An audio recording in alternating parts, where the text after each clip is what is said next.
আজকে বহুদিন পর আমার বাড়ির কাজ শেষ হলো, আর আমি আমার বাড়ির দরজার জন্য এটা চয়েস করেছি, তো এগুলো বানাতে এসেছি।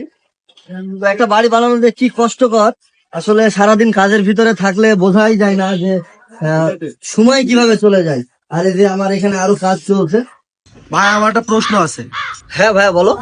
ভাই আপনিও মানুষ আমিও মানুষ, আমি এখানে কাজ করছি, আপনি এখানে দাঁড়িয়েছেন কেন? এই শালা কামলা চুপ কর। এই শালা চুপ করে কেন, বুঝবো না আমি কথা? ভাই আপনি বলুন তো, আপনার আমার মধ্যে পার্থক্য কি? আপনিও মানুষ আমিও মানুষ, তাহলে আমি এখানে কাজ করছি, আপনি এখানে এভাবে দাঁড়িয়েছেন কেন চশমা চোখে দিয়ে?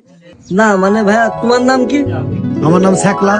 আর আমার নাম সুলতান। তোমার আর আমার ভিতরে এটাই পার্থক্য ভাইয়া, বুঝছো? শুধু নামে যদি পার্থক্য হয় তাহলে আপনার চশমাটা আমাকে দেন, আমি চোখে দিয়ে ওখানে দাঁড়াই, আর আপনি আমার জায়গায় এসে কাজ করেন। এই শালা তুই কাকে কি বলছিস? ওইটা আমাদের মালিক। এই শালা এক থাপড় দেবো, তুই চুপ করে থাক, তুই কোনো কথা বলবি না। ভাই আপনি চশমাটা দেন তো, আপনি কাজ করেন, আমি এখানে দাঁড়াই। ঠিক আছে নাও। এই ভাই, আমি তো তোমার কাজগুলো শুরু করলাম।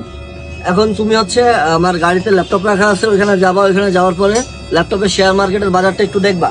আর সন্ধ্যাবেলায় তুমি যাবা হচ্ছে লন্ডনে ওখান থেকে তুমি কিছু কেনাকাটা আছে ওগুলা করে কালকে যাবা দুবাই থেকে আরব আমিরাত হয়ে তুমি কালকে বিডিতে আসবা। অবশ্যই চায়না হয়ে আসবা, কারণ চায়নাতে আমার কিছু প্রোডাক্ট আছে, বুঝছো?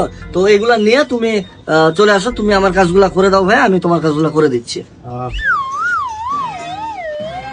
এই কাজে ঠিকভাবে করতে পারিনি, আর আমাকে বলছে নাকি শেয়ার বাজার দেখতি। আর এই যে চেহারা, এই চেহারা নিয়ে যদি এয়ারপোর্টে যায়, এটা চোর পুলিশ জেলে ভরবে। আর এমনিতে মাথার মধ্যে যদি প্লেন যায়, ভয় হাট দুর্বল হয়ে যায় আমার। আর আমাকে বলছে নাকি এই লন্ডন যাইতে, আমেরিকা যাইতে হয়। হেই।